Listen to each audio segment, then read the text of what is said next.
नमस्कार। नमस्कार गुरुजी, बड़ी खुशी हुई आपके इस कार्यक्रम में आज हम भागीदार बने, हम पहुँचे और ये हमारा सौभाग्य है कि आपके कर कमलों में कहीं ना कहीं हमें भी जगह मिलती है। गुरुजी, आए दिन आप सामाजिक कार्यों में अपना योगदान देते रहते हो। यहाँ अगर लोकल आमजन की बातें करें तो लोग यहाँ आपको जनता का मसीहा कहते हैं, गुरुजी महामंडलेश्वर रामेश्वर दास जी को।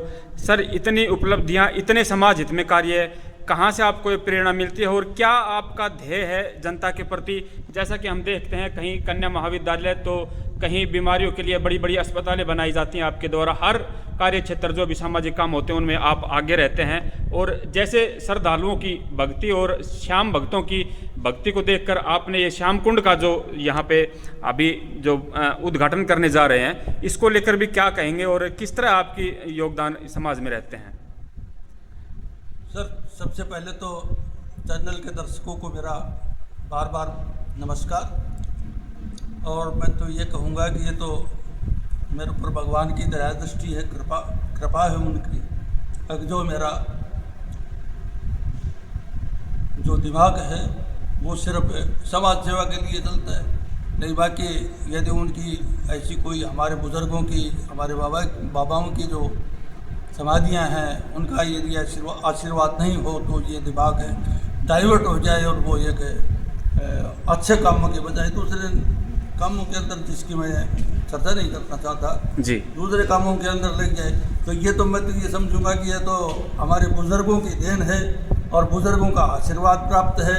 और मैं तो ये समझता हूँ कि वो बुज़ुर्ग जो हैं वो अपना नाम चलाने के लिए मेरे को तो एक माध्यम बनाया है उन्होंने, और उस माध्यम के तहत मेरे से वो कार्य करवाना चाहते हैं, तो वो कार्य जो ये करवाना चाहते हैं वही कार्य मैं कर रहा हूँ।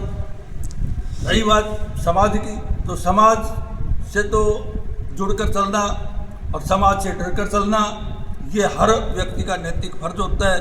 यदि समाज को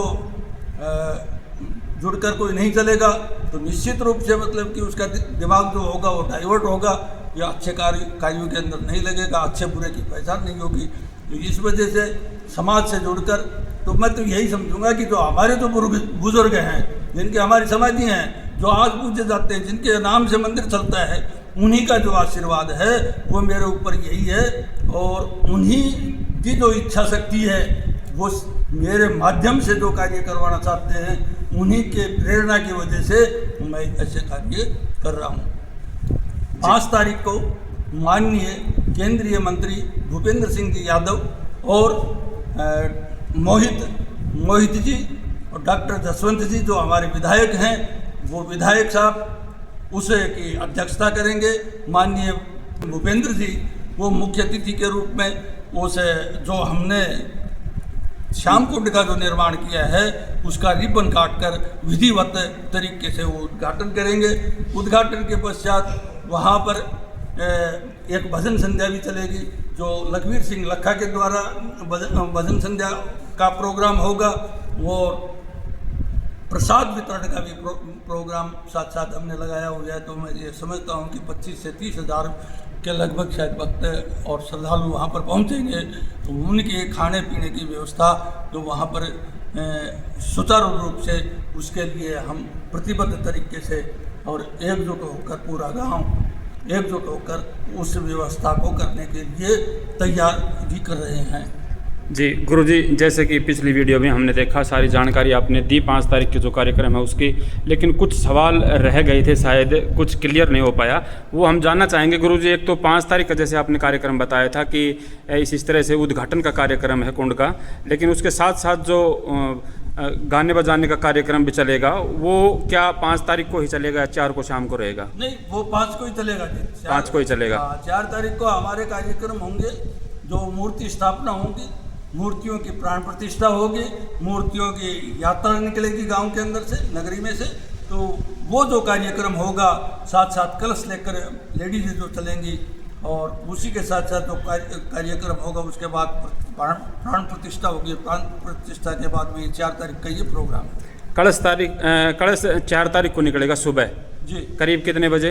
करीब 9 बजे से करीब 9 बजे से कलश यात्रा शुरू होगी और वहाँ श्री श्याम जी की मूर्ति की प्राण प्रतिष्ठा की जाएगी जी। और 5 तारीख को रहेगा कुंड का उद्घाटन। कुंड का उद्घाटन प्रसाद साथ वितरण साथ भक्ति रस भी उसी और समय भक्ति- चलेगा। हाँ, भक्त रस की जो गंगा बहेगी वो भी 5 तारीख को। जी गुरुजी, जैसा कि गुरुजी हमें जानकारी मिली, आपने यहाँ एक प्रेस कॉन्फ्रेंस बुलाई आज इस कार्यक्रम के बारे में जानकारी देने के लिए। हरियाणा और राजस्थान के पत्रकार छायाकार बंधु यहाँ पहुँचे, तो करीब कितने पत्रकार साथी यहाँ पर आए और किस तरह की आज प्रेस कॉन्फ्रेंस रही? जी, मैं तो ये समझता हूँ जो हमारे लोकल जो पत्रकार जो थे बहरौर तहसील के या और बहरौर कोटपुर डिस्ट्रिक्ट के सब लोग लगभग सभी आए थे और हमारे रेवाड़ी से भी पहुँचे थे। तो क्योंकि मतलब रेवाड़ी जो हरियाणा जो हमारा जो स्टेट है वो बिल्कुल हमारे साथ लगता हुआ है जी।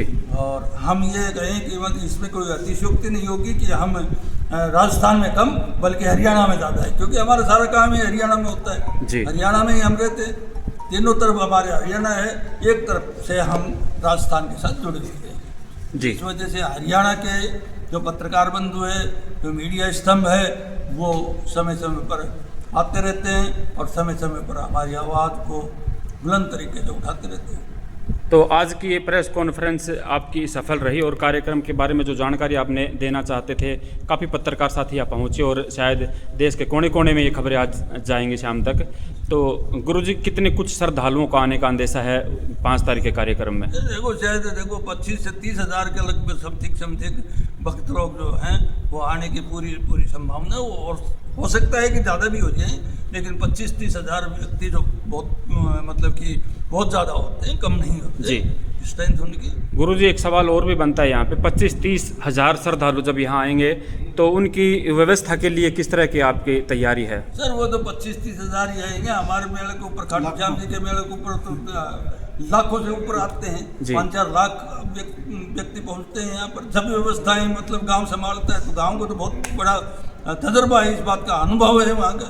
जी। तो गांव के जो मतलब वॉलंटियर्स के रूप में जो काम करेंगे, सेवा भाव के रूप में जो काम करेंगे, वो तो संभाल लेंगे। 25 या 30 हज़ार व्यक्तियों की कोई ज़्यादा बड़ी बात नहीं है उनके लिए। गुरुजी, हम अगर जानें कि कुंड के लिए किस तरह की आस्था है लोगों में और कुंड में हमारे द्वारा आप द्वारा किस तरह की व्यवस्थाएं रहेंगी? कुंड में तो आस्था यही है कि भाई वो गाँव कुंड के अंदर जैसे श्रद्धालु कोई भी आएगा, श्याम जी के मत्था टेकने के लिए आएगा, तो सबसे पहले तो क्या है कि हमारे सनातन धर्म के अंदर पानी की विशेष योगदान रहता है। तो क्योंकि पानी के अंदर शुद्ध होकर, हाथ पैर धोकर, अपने मतलब कि पूर्ण रूप से स्वच्छ होकर जब वो भगवान के सामने जाता है और भगवान के सामने जाकर मत्था टेकता है, अपनी मन्नतें मांगता है, तो ठीक उसी तर्ज के ऊपर हमने वो कुंड का निर्माण किया है। तो जो श्रद्धालु आएंगे वो वहाँ पर पहले अपने आप को पूर्ण रूप से शुद्ध करेंगे, जैसे भी बन पाएगा उनको नहाएंगे तो नहा सकते हैं। और यदि वो अपना पंच स्नान करना चाहते हैं तो पंच स्नान करके फिर बाबा के दरबार में जाकर बाबा को मत्था टेकेंगे। जी गुरुजी, अंत में हम जानना चाहेंगे श्रद्धालुओं के लिए क्या एक मैसेज रहेगा आपका? श्रद्धालुओं के लिए तो मैसेज यही है कि भाई जब आप इस बड़े जितनी श्रद्धा से आप आते हैं उतनी श्रद्धा के साथ हमारा आपसे प्रेम हो, आपका मतलब कि जो स्वागत हो वो उसी हिसाब से मतलब कि हम करने के लिए सक्षम हो। यही भगवान से हमारी विनती है कि हम जो श्रद्धालु जिस हिसाब से आता है उसी हिसाब जितनी श्रद्धा लेकर आता है तो हम उससे दुगने जो मतलब कि हमारा प्रेम होना चाहिए उसके प्रति, तो हमारा दुगने प्रेम के रूप में ही हम उसका स्वागत कर पाए।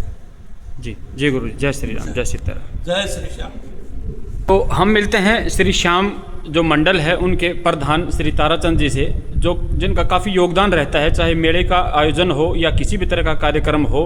श्री श्याम मंडल द्वारा ये प्रधान है यहाँ के, और मेले या जो भी कार्यक्रम होते हैं श्री श्याम जी के यहाँ, उनमें पूरी तरीके से इनका कार्यक्रम सबसे आगे होकर ये काम करते हैं और पूरा योगदान रहता है इनका हर तरह का, इस मेला हो या कुछ भी हो। और ये जो 5 तारीख का आयोजन होने वाला है इनमें विशेष रूप से ताराचंद जी का योगदान रहेगा। और आज भी जैसा कि गुरुजी का आदेश हुआ और प्रेस कॉन्फ्रेंस करने की जहां बात की गई, तो ताराचंद जी ने पूरा योगदान अपना दिया और पूरे जी जान से काम करते हुए यहाँ हमने आज देखा कि करीब सैकड़ों पत्रकार साथी यहाँ पहुँचे हरियाणा और राजस्थान के।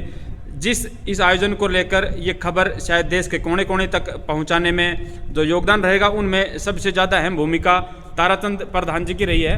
तो ताराचंद जी नमस्कार। जय श्री राम, राम राम जी। सर बड़ी खुशी हुई आपसे मिलकर, आपके काम को देखकर, जिस जुझारू रूप से आप काम करते हैं। मेले के अंदर बाबा के जो जितने भी भक्त और श्रद्धालु आते हैं उनकी हर तरह की सुरक्षा को देखकर, उनकी सुविधाओं को देखते हुए आप प्रयासरत रहते हैं और दिन रात मेहनत करते हैं।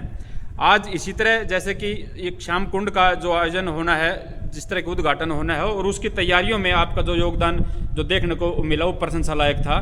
जैसे कि गुरुजी के आदेश अनुसार आपने काम किया, आज प्रेस कॉन्फ्रेंस बुलाई जिसमें देश के कोने कोने, खासकर हरियाणा और राजस्थान के सभी कोनों से पत्रकार बंधु पहुंचे यहाँ और इस कार्यक्रम के खबर को कोने कोने तक, देश के कोने कोने तक पहुंचाने में काफ़ी सहयोग आपके द्वारा मिला। गुरुजी देखिए, कोई भी बात हो तो खुद से गुरुजी तो कभी प्रशंसा करते ही नहीं अपने आप की कभी भी, लेकिन बच्चा बच्चा जानता है कि गुरुजी का किस तरह का योगदान हमारे समाज में रहा है और आगे भी हम उम्मीदें करते हैं कि इसी तरह बना रहेगा। तो सबसे पहले तो हम जानना चाहेंगे कि गुरुजी के जितने भी आज तक जो कार्य रहे हैं समाज हित में, उनके बारे में सभी जो श्रोता हैं, सभी जो दर्शक हैं वो देखना सुनना चाह रहे हैं इस चीज़ को कि गुरुजी का किन किन कामों में योगदान रहा है और किस तरह की आस्था और सोच है गुरुजी की समाज के प्रति।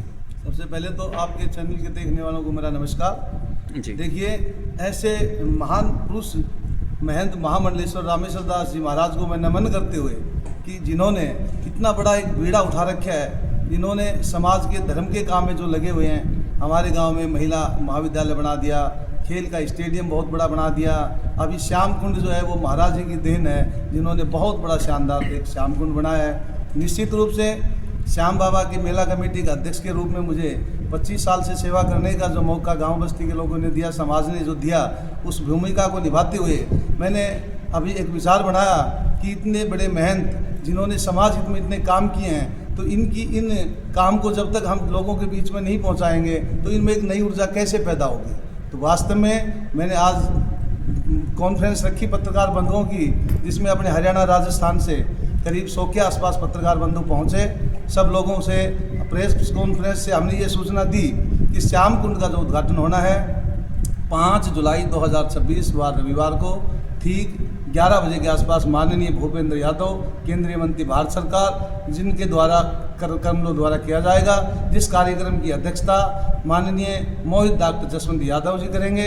और हम आसपास के हमारे हरियाणा राजस्थान से मैं समझता हूँ 15 से 20 विधायक हमारे बीच यहाँ इस कार्यक्रम में आएंगे। और गांव की जहाँ तक बात करें, 25 गांव हमारे जो आसपास 25-30 गांव पड़ते हैं जो हरियाणा राजस्थान से हमारे सटीक नज़दीक लगते हैं, सब गाँव में, प्रत्येक गाँव में हम निमंत्रण पत्र लेकर जाएंगे। गाँव की पंचायतों के बीच में उस बात को रखेंगे कि सब लोग इस कार्यक्रम में आएँ, इसकी शोभा बढ़ाएं, श्याम बाबा के दर्शन करें और श्याम कुंड में आकर के वो जल में स्नान करें, बाबा का आशीर्वाद लें। और महाराज जी से अभी मेरी बात हो रही थी तो हमने कल ही हलवाई को बुक किया, तो 25,000 लोगों का हमने भोजन की व्यवस्था वहाँ की है। और लखवीर सिंह लखा जो श्याम बाबा के बहुत बड़े भगत हैं, श्याम बाबा के बड़े भजन गाते हैं, निश्चित रूप से क्षेत्र के लोगों की मांग थी कि भाई इतना बड़ा जब हम कार्यक्रम कर रहे हैं और माननीय केंद्रीय मंत्री जी जो आ रहे हैं, जो आज देश के तीसरी शक्ति के नाम से जाने जाते हैं भूपेंद्र यादव जी, तो उस कार्यक्रम में कम से कम 20 से 25,000 लोग हों, ताकि उनको भी लगे कि कोई जैतपुर धाम है जिसमें श्याम नगरी है। और जिस दिन आप देखेंगे तो पत्रकार बंधुओं से भी हमने आग्रह किया है कि आने वाली 5 जुलाई को जैतपुर धाम एक श्याम नगरी में नजर आएगा।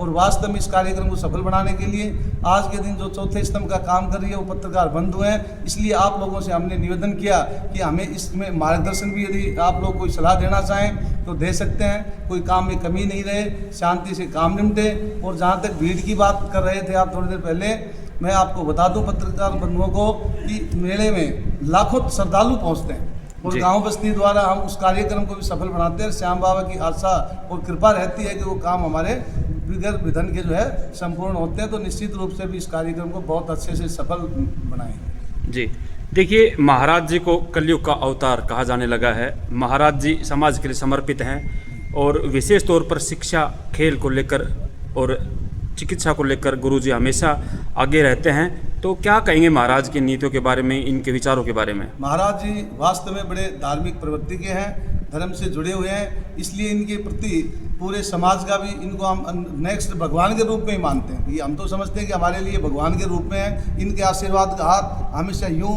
श्रद्धालुओं के ऊपर होता है और ये हमें सही शिक्षा की, सही मार्गदर्शन की सलाह देते हैं। और जब भी कोई सही काम के लिए महाराज जी को कोई काम बताते हैं तो निश्चित रूप से समाज में आगे बढ़ करके जब भी दिशा मिलती है, खेल की बात करें, स्टेडियम की बात करें, पढ़ाई की शिक्षा की बात करें, चिकित्सा की बात करें, तो जब भी हमें समाज को आवश्यकता होती है, महाराज जी के आशीर्वाद का हाथ हम लोगों के ऊपर रहता है हमेशा। जी जी, धन्यवाद। जय श्री